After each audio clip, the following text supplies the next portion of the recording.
Have you ever felt like you've hit rock bottom? Like you've made a mistake so big, it feels like there's no coming back? If so, this story is for you. It's about a young man named Marcus Reed, and how he turned his biggest failure into his greatest strength. Marcus grew up in a quiet neighborhood in Phoenix, Arizona. On the surface, his childhood was pretty normal: school, basketball, family dinners. But deep down, Marcus had this burning desire. He didn't just want a job, he wanted a purpose. He wanted to build something that mattered and prove that an ordinary kid could create an extraordinary life. His parents were hard-working people. His mom was a school secretary, and his dad drove delivery trucks. They taught him about discipline, honesty, and the importance of just showing up every single day, even when you don't feel like it. His dad used to say, "Success isn't luck, son. It's consistency." Those words stuck with Marcus, even if he didn't fully understand them yet. In high school, Marcus was promising. He wasn't the top student, but he was driven.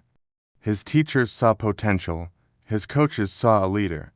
Everyone just assumed he'd do well, and for a while, he did. But life has a way of testing us when we least expect it. When Marcus got to college, the newfound freedom hit him hard. Suddenly, no one was watching over his shoulder. No one was pushing him. Slowly but surely, his discipline started to fade. Late nights with friends turned into missed morning classes. Those missed classes turned into poor grades. He kept telling himself, "I've got time, I can fix this," but time was running out. One morning, an email landed in his inbox that changed everything. The subject line read, "Academic probation." One more mistake, and he would be kicked out of college. Fear hit him like a punch to the gut. For the first time, Marcus felt like he was losing control of his future, watching it slip through his fingers. But instead of facing the problem head-on, he did what many of us do when we're scared. He avoided it. He ignored the warnings, skipped more classes, and hoped it would all go away. And that avoidance led to the moment he still remembers with painful clarity. He was expelled. That day, Marcus sat alone in his car just outside the campus, staring blankly at the steering wheel. A heavy blanket of shame wrapped around him. He had no idea how he was going to tell his parents, the people who had believed in him so much. He didn't even know who he was anymore. All he knew was that the bright, fiery dream he once carried felt completely dead. So, Marcus moved back home. He took a job at a warehouse. Long hours, heavy boxes, repetitive, mind-numbing work. Every single day felt exactly the same. He'd scroll through social media and see his friends posting their graduation photos, celebrating their achievements, while he was clocking in at 5 a.m. to lift boxes. The voice in his head was relentless and cruel. It whispered, "You failed. This is your life now. This is all you deserve." But something unexpected started to happen during those long, lonely shifts in the warehouse. With nothing but the sound of machinery and his own thoughts, Marcus had time to think, to reflect, to really feel the weight of his choices. And slowly, a different, quieter voice began to speak. A voice that said, "This doesn't have to be the end." One night, exhausted from work, sore and defeated, Marcus sat on the edge of his bed and opened a fresh notebook. He wrote a single, powerful sentence. "I take full responsibility for my life." That sentence, that simple act of ownership, changed everything. Marcus stopped blaming his circumstances, bad luck, or the university. He accepted that his choices had led him here. And with that ownership came a profound sense of power. He realized if he was responsible for his failure, he could also be responsible for his comeback. He started small, so small it was almost unnoticeable. He started waking up an hour earlier. Instead of music, he listened to podcasts about discipline, mindset, and business during his long commute. After a grueling 10-hour shift, when his body was screaming for him to just collapse on the couch, he forced himself to exercise. Progress was slow, almost painfully slow, but it was real. He was building momentum. Months rolled by. Marcus enrolled in online courses to learn new skills. He dived into digital marketing, coding, and content creation. And he failed. Over and over again, his first websites crashed.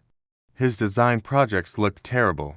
But this time was different. This time, failure didn't break him, it taught him. It was just feedback. While his friends were out on weekends, Marcus was at his desk, learning. While others complained about their jobs, Marcus was focused on improving, one tiny step at a time. He remembered his dad's words, "Consistency beats talent when talent quits." He was living those words.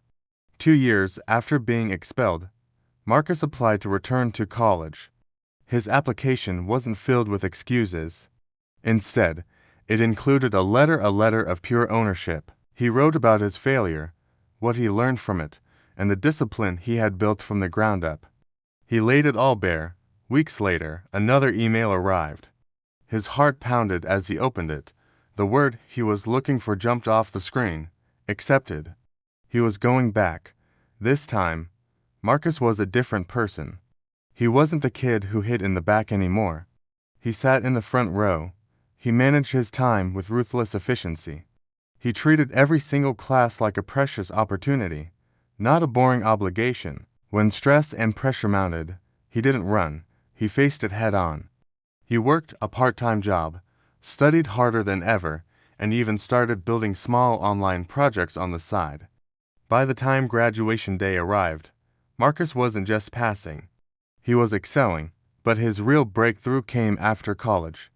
Marcus launched a small business helping local shops improve their online presence. At first, it was brutal. No one seemed to care. His emails went unanswered. Potential clients said no, one after another. Money was tight, and that old, familiar fear started to creep back in. But this time, Marcus didn't panic. He remembered the feeling of the cold warehouse floor. He remembered the shame of being expelled. He remembered what it felt like to start from absolute zero. He had been through worse. So, he kept going. He refined his pitch. He improved his services. He kept showing up. And then, slowly, things started to change. One client turned into 3. 3 became 10. 10 clients turned into a full-time income. Before he knew it, Marcus had to hire his first employee. He moved into his own apartment.